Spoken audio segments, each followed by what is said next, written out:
Hi, this is Barbara.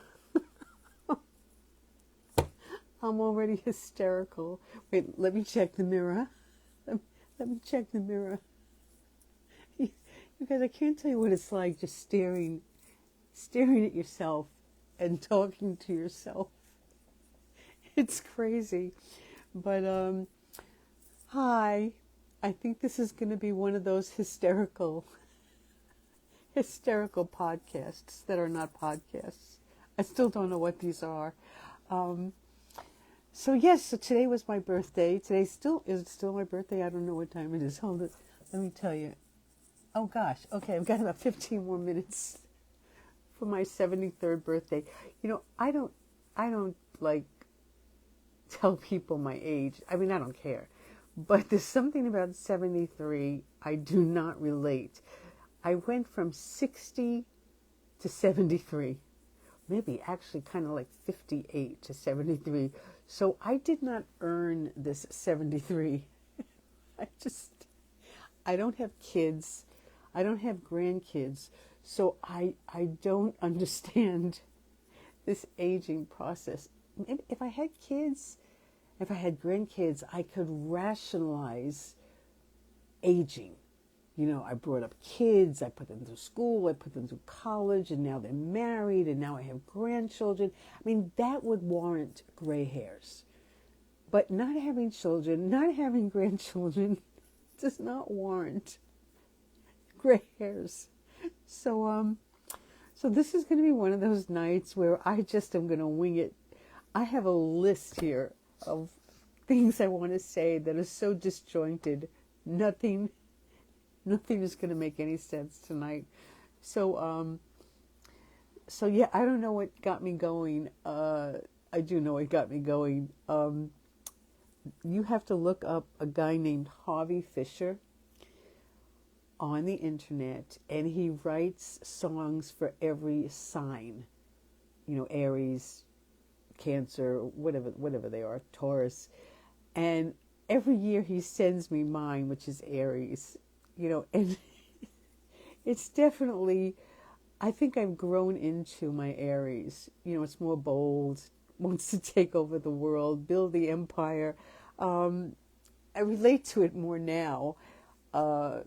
Ego, all that kind of stuff. And but then I realized, it's like, where has it been?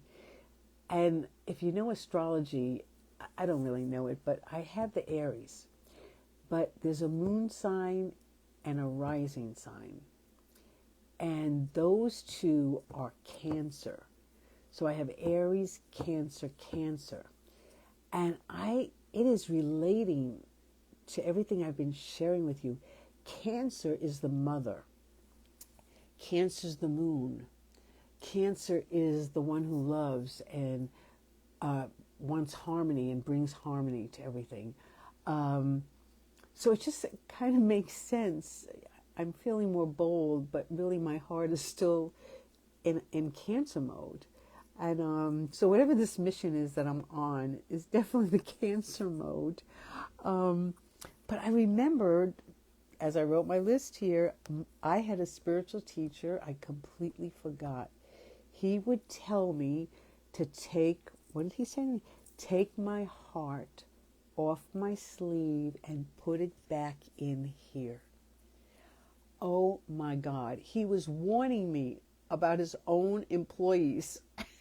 He was warning me that I would be attacked 30 years later.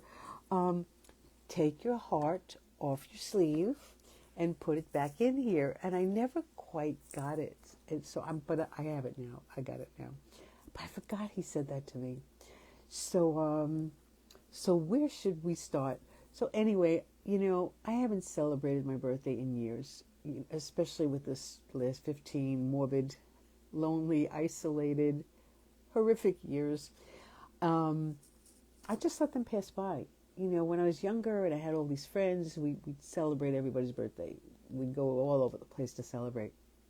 So I kind of feel guilty. My little girl, I have to talk to her tonight about not celebrating. And I never got, and I don't plan them either. Like, I haven't been socializing. And I felt like I wanted to pick up the phone and say, hey, come with me and celebrate my birthday. And I didn't do it. I didn't do it, but I want this to be the last year that I don't do it. But I did not get to the Cheesecake Factory for my cheesecake. That's my annual thing. Why do I like the Cheesecake Factory? Because it sounds like New York to me. It's high energy. It's noisy. You can't hear anybody. You can't even hear the person you're talking to. But they have the real deal cheesecake. And the way I know it is I used to be a great baker. I haven't baked since I left New York, but I used to love to bake. And I had a great recipe for a New York cheesecake in the Betty Crocker cookbook, which does not exist anymore. And of course, you know it's long gone. I had to buy a special pan, you ladies out there, the springform pan. After you cook and bake, you know, the only way to get it out is you have to open the pan. You have little knobs to open the pan. This cake took, for some reason I think 8, but it couldn't have. At least 4 large Philadelphia cream cheeses went into this thing, if not more. And I had to make the crust myself. It was such an ordeal. And it had to sit in the refrigerator for at least 24 hours before you could serve it. So I was known for my cheesecake whenever I had company or brought it somewhere. And of course I had to make 2 because I had to give out doggy bags to my cheesecake because I would give big portions. So the Cheesecake Factory is the only thing that I can relate to in terms of New York cheesecake. Everybody else puts like crazy cheese in cheesecake.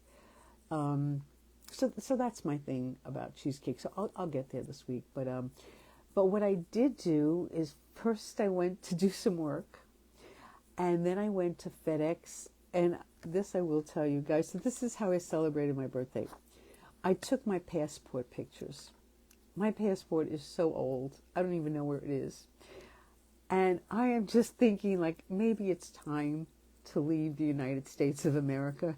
And maybe I need some radical change. And so I did. I got my 2 little passport pictures. And the holdup is going to be getting my birth certificate. You know, all my stuff I told you is gone. My birth certificate from New York. I have to get that. And then I can go get the passport.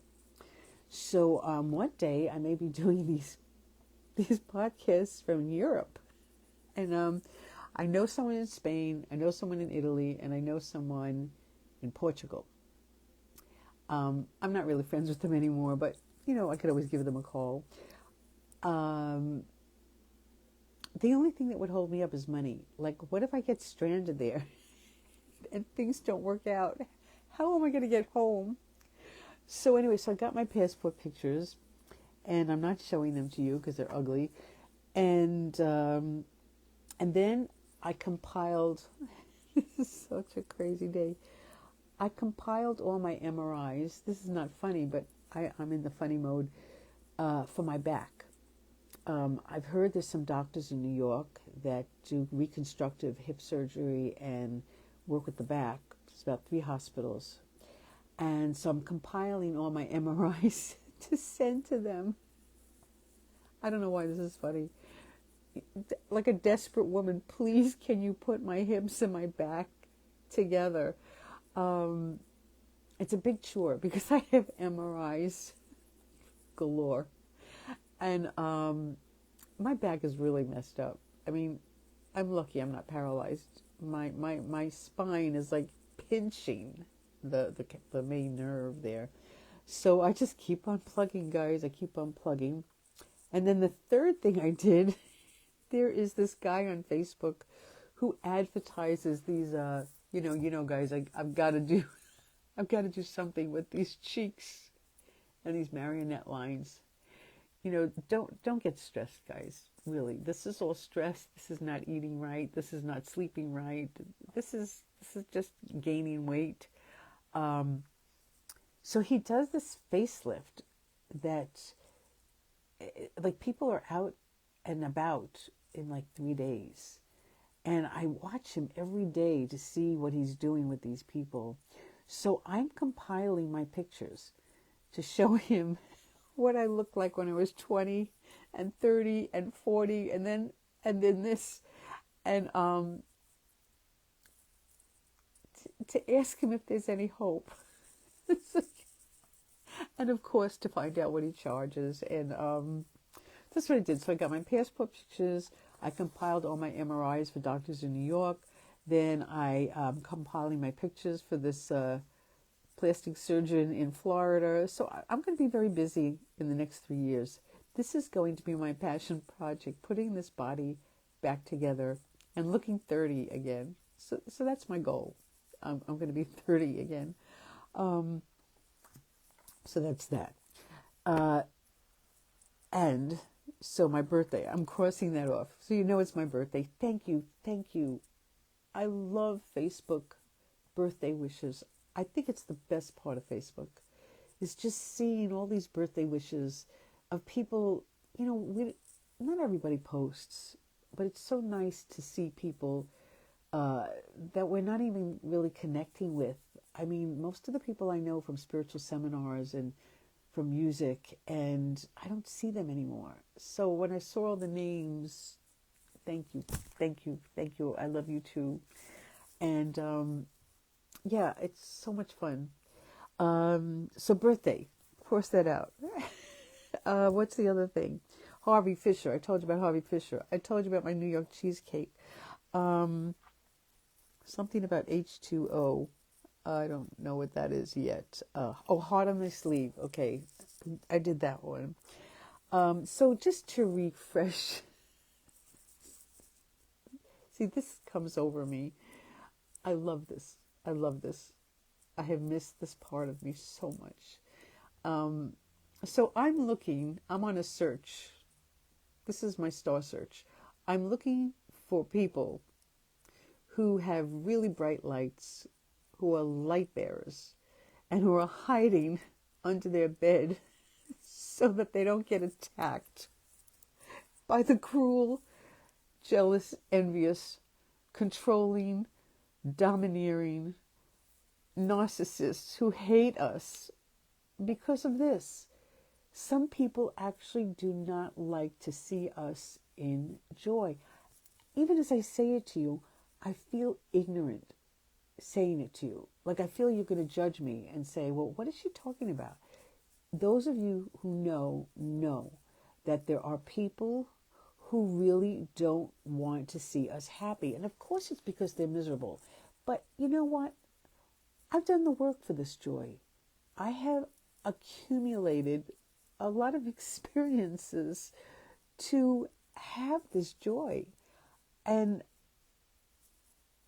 I was born with it, but everybody squish, squish, squish. So I'm on the search for light bearers that want to come out from under the bed and out from their closets and come out and play with me. And let's get to work because we got to let these people go. We've got to let them go because there's just no hope. There's just no hope anymore. Of course, there's hope, but we don't have time to waste. How much longer are we baby boomers going to be living? Oh, that was the other thing about cancer, having cancer in my chart. Where was I going with that? Cancer. The loving. I was talking the other day about being warehouses for love, and God gave me that word. I don't know where that came from. It's like so many of us have so much love inside us, and that's the cancer part of me. That's the cancer. And I don't know what happened today, but something, this awareness of faces are going through me. People not even being able to receive our love. That's a whole topic in itself. Is it goes back to mom for me. I've talked about it on some podcasts. So anyway, my podcasts are dropping out. I don't know how to save them. So I think my first two are gone. I tried to save them on my emails, but I may have lost them. Imagine doing all this and then not having them. So I have to figure out a way to save them. So, okay. So after I did all my work and then I got my passport pictures, then I headed to the Grove, which is my main hangout when I really want to lift my spirits, and that's where the Cheesecake Factory is. I stopped in the Apple store for my phone. You know, these guys know me already as this woman who knows nothing about technology, so I always have some question for them. So I stopped in there. Then I got lost in Barnes & Noble's bookstore. I haven't read a book, a real novel or fiction, probably since 30, because all I was doing was reading spiritual books. So I don't even know what to read. I am going to need a list from you people as to what to read. But I also was kind of depressed in there because I had 3 bookcases of books. You know, it took me so long to find them, and I think I've told you, it's not like I read them all, but I don't have my books. So there's all these books in there, and all I could think about were all the books that I've had. So I wanted to pick out a book to share with you guys. And there was this wonderful, wonderful salesperson. Instead of making me run around looking for the books, he actually went and looked for me for the books and brought them to me. Really a sweetheart. And I guess this is what happens when you get old and you're on a walker. It's just such a sad appearance, really. So there were 5 books. I didn't have the budget for all 5, so I picked out 2. And these are books that I read really young. One of my favorite books was, okay, oh, I forget. It's going to be backwards, right? Is it going to be backwards? It's Stranger. Is it backwards? I don't understand this. Okay. Well, anyway, it's Stranger in a Strange Land by Heinlein. I don't believe I read this book. Look at how thick this book is. I was so affected by this character in this book. And of course, if you've read this book, you know he comes from Mars, which also, you know, I'm an Aries. What's my planet? Mars. And I forgot. The only thing I remembered from the book was the word grok, Grokk, to embrace, to understand. And so that's the one thing I took from the book was grok. And so, guys, I don't know if I'll ever read this, but I had to have the book to share with you. This was a wonderful, wonderful book. And so he comes from Mars onto the planet, and he can't quite grasp what we're about. So that's the impression we make on extraterrestrials, is they can't quite grok this human planet. So that's Heinlein. But the one that is really precious to me is, so I lived in the Bronx. My aunt would take, in about 10 minutes, this poison here is going to hit my voice. I can feel it coming. She would take us to the library. I'm telling you, this walking thing, we walked so far everywhere. So my 2 cousins, myself and my brother and my aunt, and I had to be 3rd grade for this book.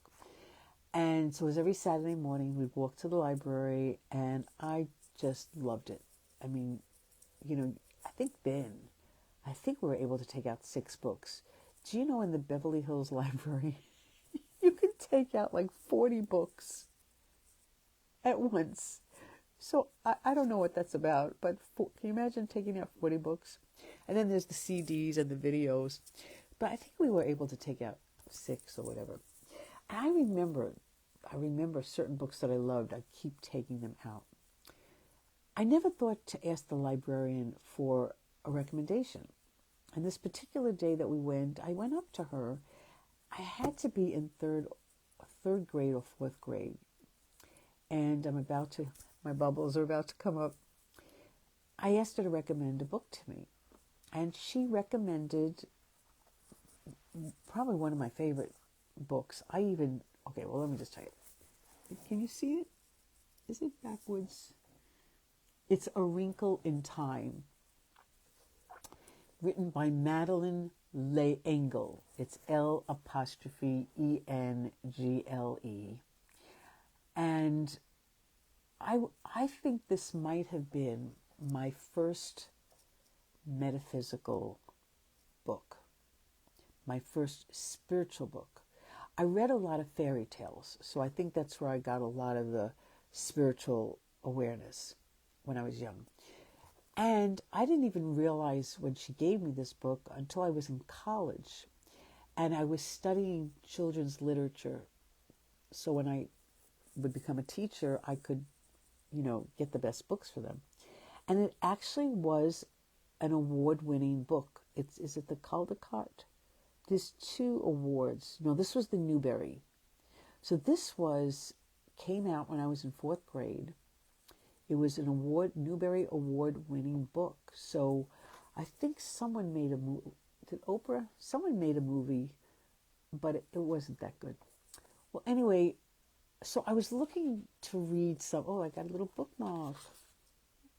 I was looking to read something to you, and there's really no way to pull anything out of here. But I've been feeling a little guilty that my podcasts go against the spiritual grain. I am talking about the devil instead of loving. I am talking about evil instead of loving. I'm really playing devil's advocate with the spiritual paths, because I feel like they really don't, that they set us up for destruction by not warning us about all these negative people. And I feel like, I wish someone would have just warned me. So here I go into my ums. By the way, I was counting my ums the other day. So this book is about Meg, and she's a young girl. I think she's about 12. And she has a little brother, Charles, who's brilliant. But so is she, but she doesn't know it. But he's absolutely brilliant, and she's very protective over him. The parents were brilliant also. I mean, brilliant scientists, the whole thing. And the parents disappear, and they can't find the parents. And then there's these 3 little, Sleeping Beauty. Remember, they were the 3, I want to call them witches, the ones who helped. I don't remember, but the 3 little witches. Anyway, there's 3 of those women in here who help these 2 navigate finding their parents. But I forgot that this is a book about good and evil. And so I'm looking for a paragraph to read you. Here, I can't believe I opened it up. I opened up to it. This is it. This is it. Can you see that? The chapter is called It. And she was calling evil it. I can't believe I opened up to that. Wow. So they are up against it. It being an evil power that has taken over the parents in the mind. And then Charles gets sucked up into it. So it's Meg who is the one who has to save them all from it that has taken over their mind with such negativity. And so as I was reading it in the bookstore, I was rereading the end. And I don't really want to give it away, but I am going to give it away. So anyway, she reminded me of me. Basically, she is trying everything to get this it to release Charles, her brother, and, well, the parents were already saved. And she can't. He is in the mental grip of it. and she tries everything. And ultimately, like every spiritual path, she tries to love the it, which is what I'm repeating myself. What every spiritual path says is to love thine enemy, love that one that's killing you, love the one that's throwing you under the bus. Love that one. And I've had a challenge with that because some people can't receive it. That's where the reception comes in. There's nothing you can do. They're not ready for it. This is not the lifetime. They just can't take it from you. So there she is loving the it, and it is not responding. It is not responding to the loving. And she realizes, and I'm taking this so personally, because I've been telling you guys we have to let go of these people that continually, consciously, strategically try to blow out our lights. It's conscious. Well, sometimes it's subconscious, but some do it deliberately because they just want to wipe that smile right off your face and stop your dreams and stop your progress and stop your expansion. So she makes this decision. Well, since I can't love it because it's just not responding to the loving, she just loves Charles. I mean, loves and loves and loves on Charles. I mean, relentlessly loves on him until she can secure him out of the grips of it. And it just verified for me. I felt like I was really looking for a book today, and it was like, this is the one. It's like at some point, it cannot be loved. Why are so many of us, let me own this, how many times I have stayed around in toxic situations, working so hard to love the person, whether it was intimate, whether it was a co-worker, whether it was a church president. You know my story by now. There's no go.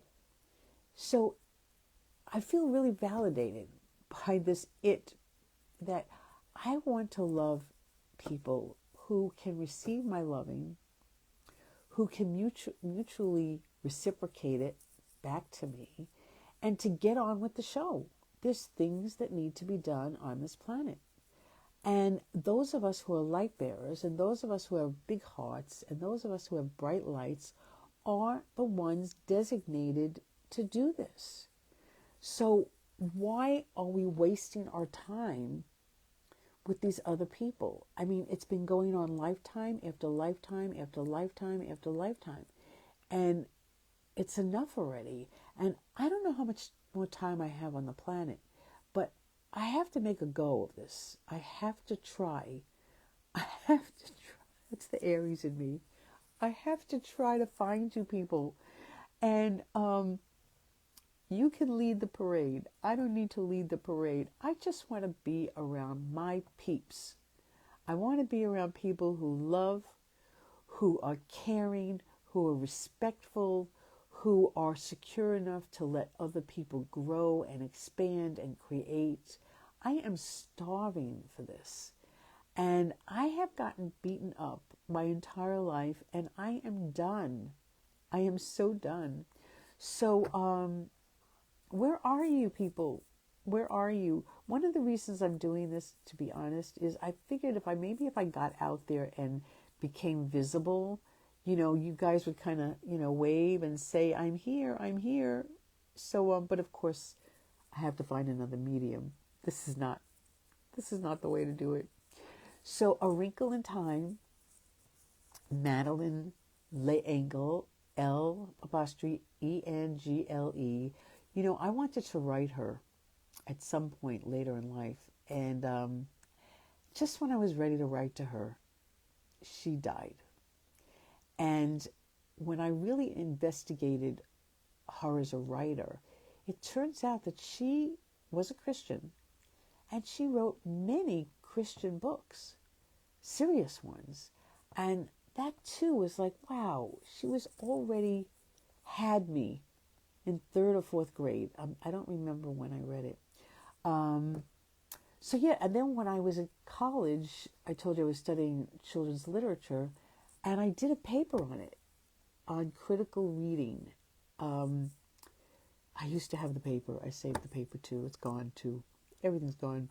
I did this very sophisticated study on the theme of this book. And so it's just been, this book is in my life. Now this one is reasonable. I could see myself rereading this one. Then I had another little book that I'm going to go back and get that I want to share with you. I'm going to surprise you on that one. So yeah, what am I going to do about this podcast? I have to up-level it. I have to get it edited. I have to figure out how to get it on YouTube, Instagram. I don't know about TikTok. Those are the only two I know. I need to put myself out there. I need to stake my claim. I need to stake my claim about what I want and who I want to be with.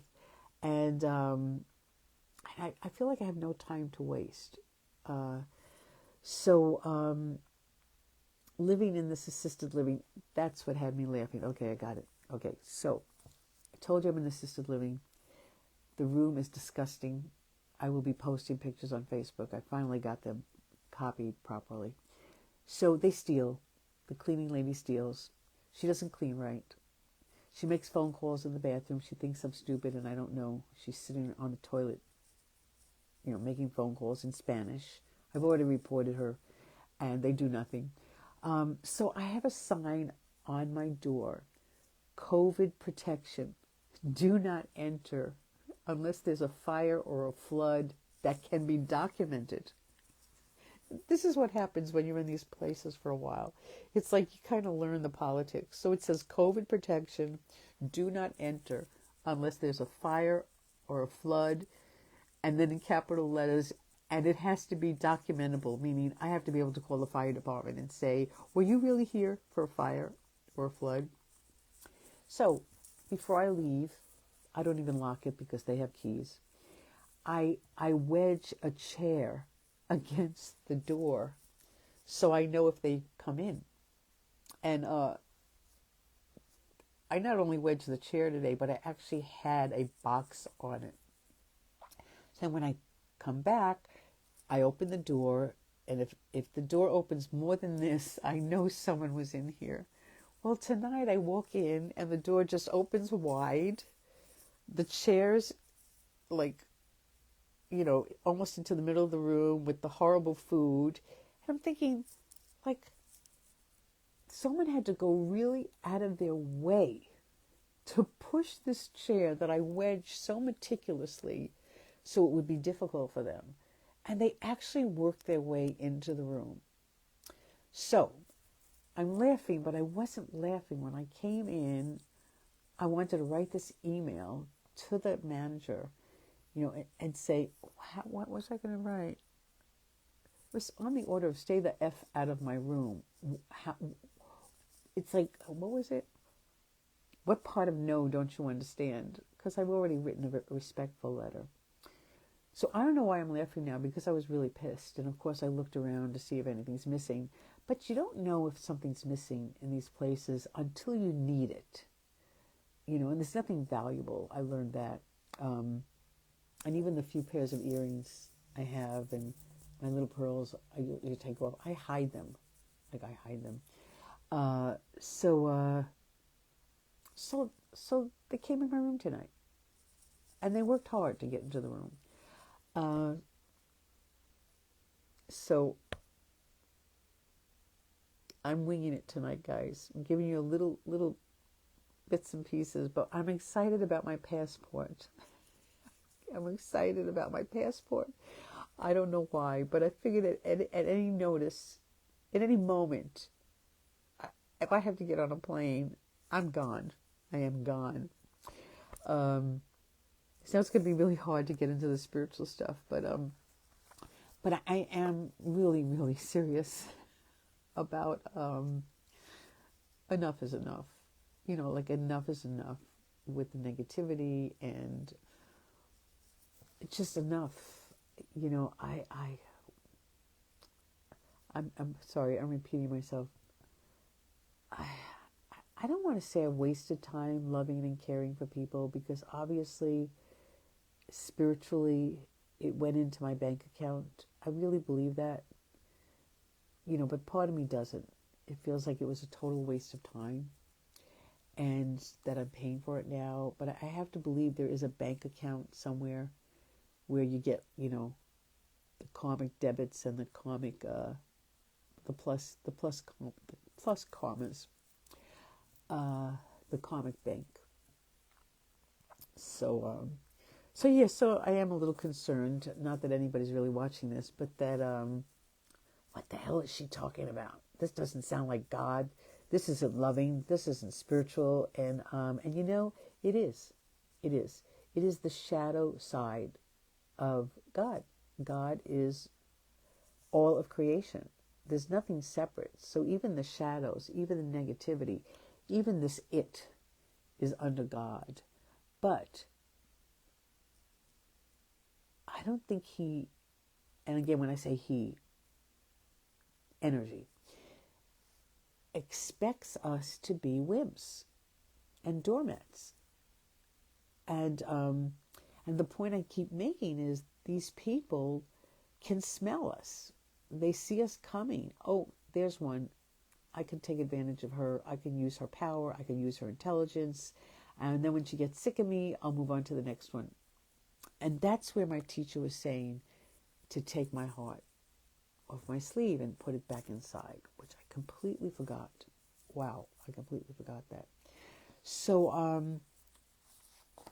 have to get up at 6. So I don't know what I'm playing around here, but I did want to so passport, compiling MRIs, and writing to the doctor in Florida. Got that one too. Is there anything left? There's something here with H2O for something. I don't know what it is. Oh, just another fact, by the way. I just read a Facebook post, and it listed percentages of women's involvement in life. You can tell I'm getting stuff now from the stuff in here. 83% of women are single parents. Oh my God. 83%. What does that say about relationships and marriage?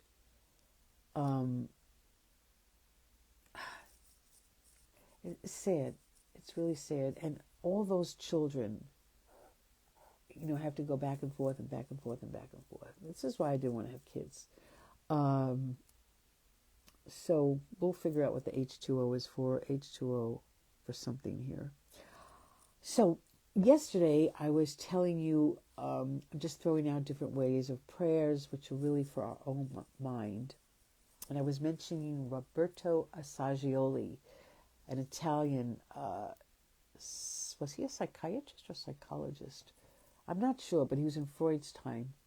And he was looking at the whole human being and how to really lock in our wholeness as a spiritual being. And so I did that little process for you yesterday, that we're not our minds, we're not our emotions, and we're not our bodies. And the purpose of that was to kind of clear away that humanity, the human part, so that the soul, this is my representative, the soul, can come right through and manifest beauty, whatever you want. Once we can get that mind and emotions kind of out of the way, because they're so unpredictable, they're just so not in alignment until you get them trained.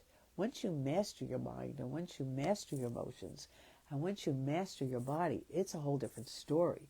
Then this heart shoots right down, and magic. You just manifest.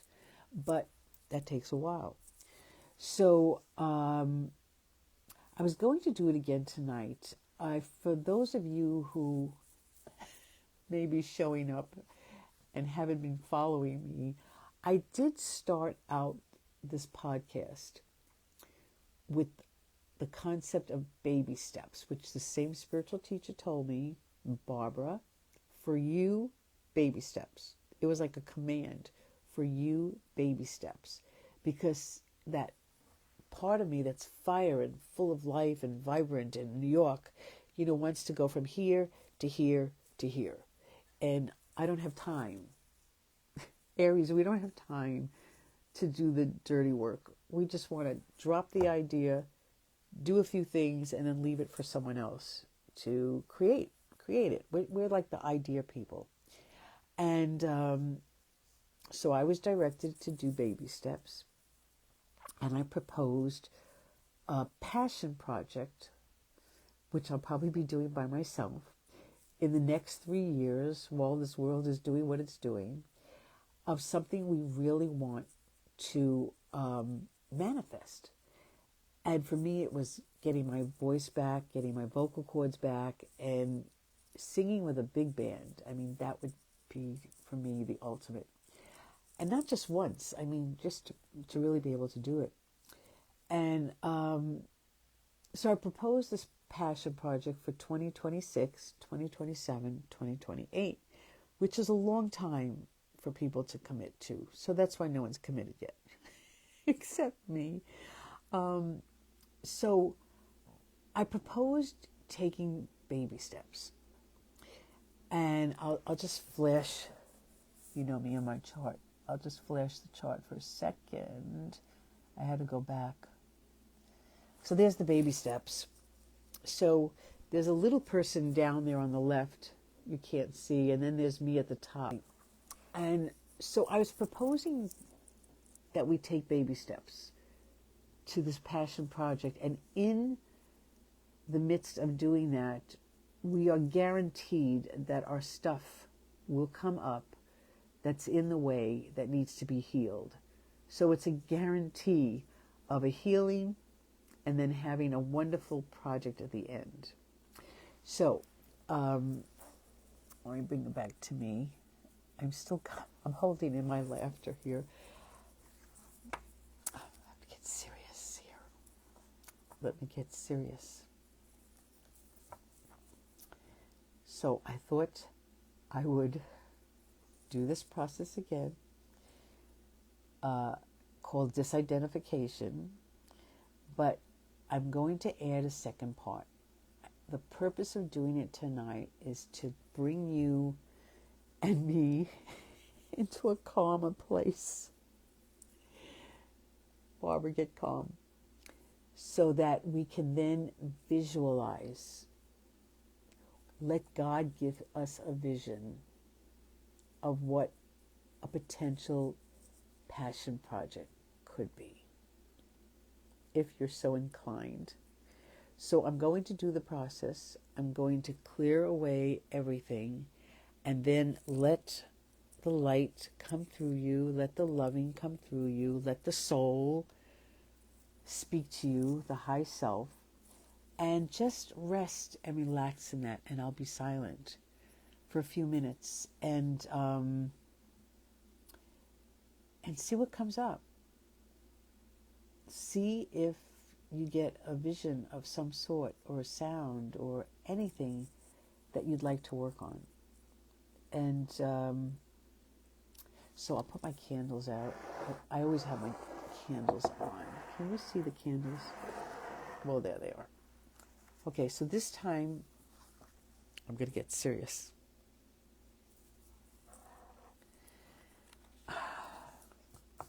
Maybe my little girl wants to laugh. She wants to have fun so bad. Okay, here we go.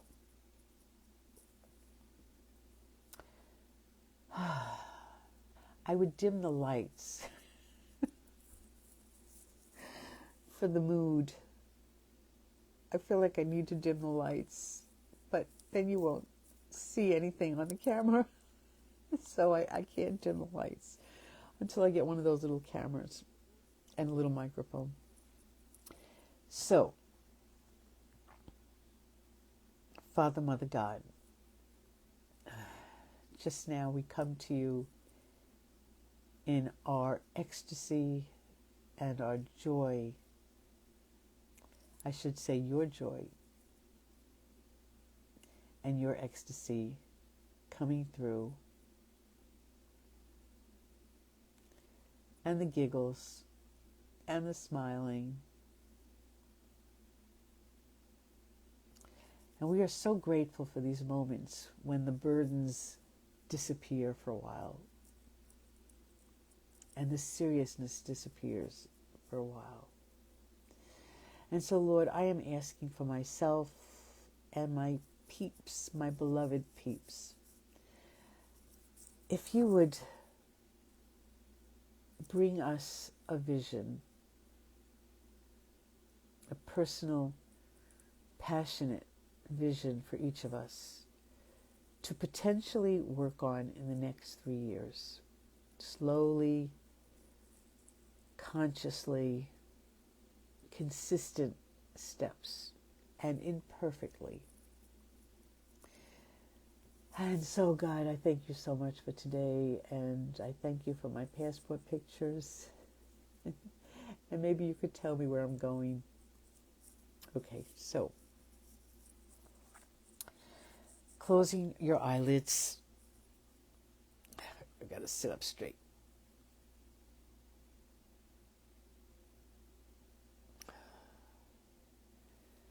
Breathing.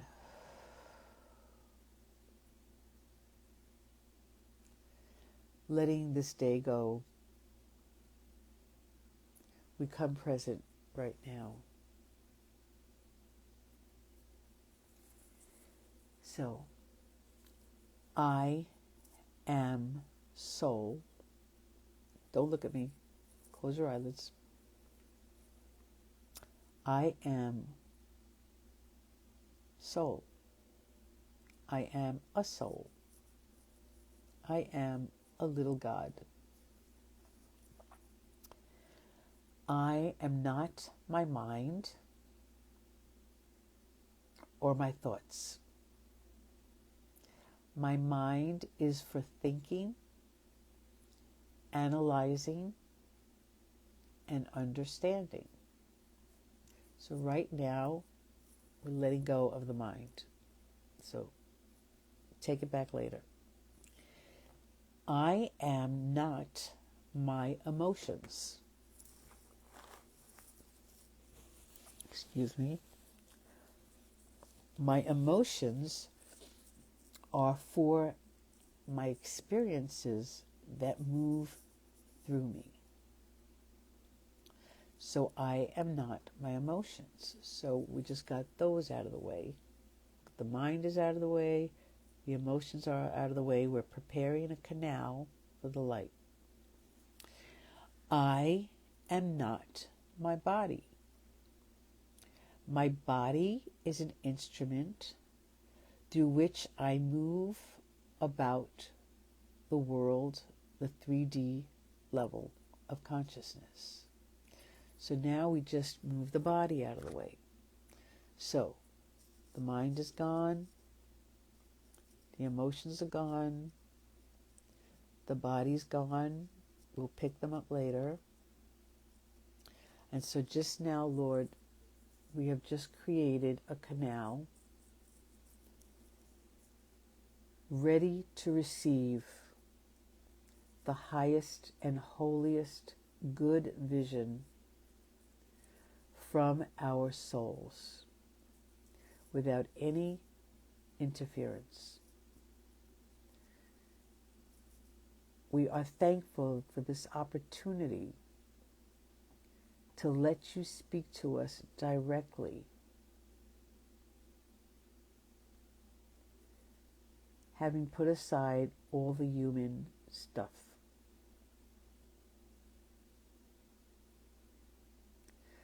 So just now we're going to get quiet and still, and knowing that God has full reign right now to pour through us anything He wants us to know. And we're particularly asking for some help on a vision for a project. And so I'll be quiet. I'm going to do this too.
And so we'll come out of this slowly.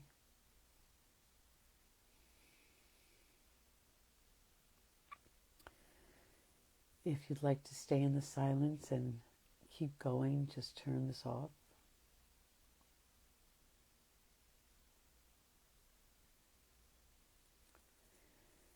Some of you might need more time. So those of you who want to open your eyes, let's come back present and keep those three things away from us for now. So this is the time I wish I had Zoom so we could share. So I will share with you what came through for me unexpected. I didn't get a vision for a project.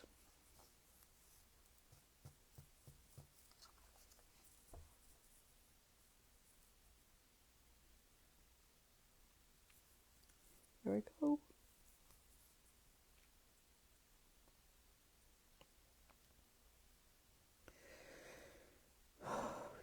You can tell I don't breathe enough.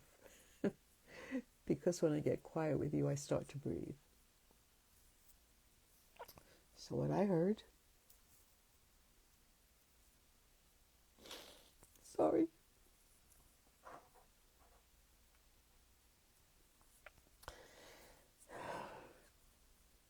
I give this to you. I am a beloved child of God.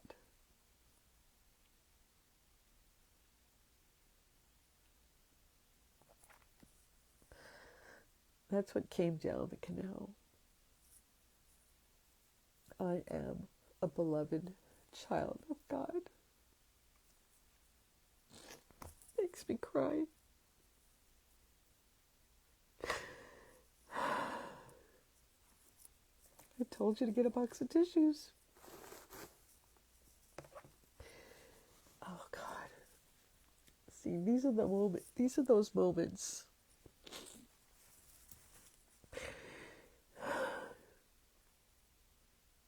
that I love.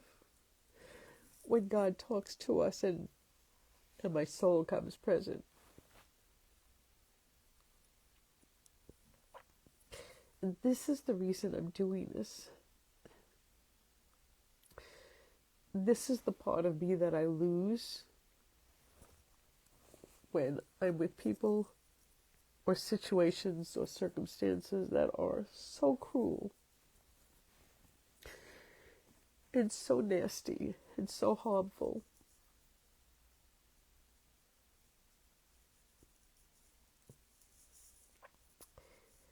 And then this part of me turns off. There's a disconnect that happens. And so I'm crying because I'm grateful. I'm just grateful that right now I feel centered in who I really am. And this is why I'm so pissed. Because this is where I like to live. This is where I love to live. And I'm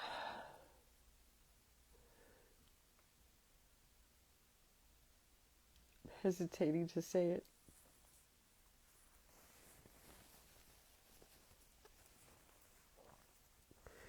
I don't like living in those other places with other people who take this part of me away from me. And as much as I try to hold on, sometimes I can't. So, I'm just thanking myself for doing this process. I forgot how magical it is.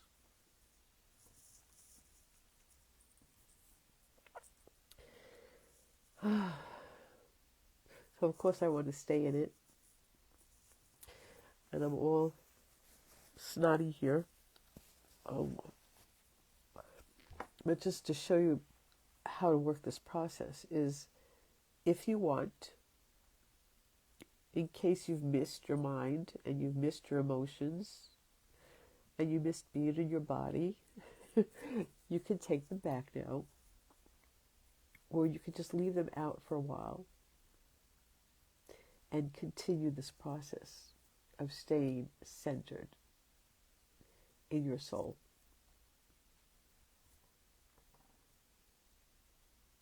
So I'm wondering what you guys got.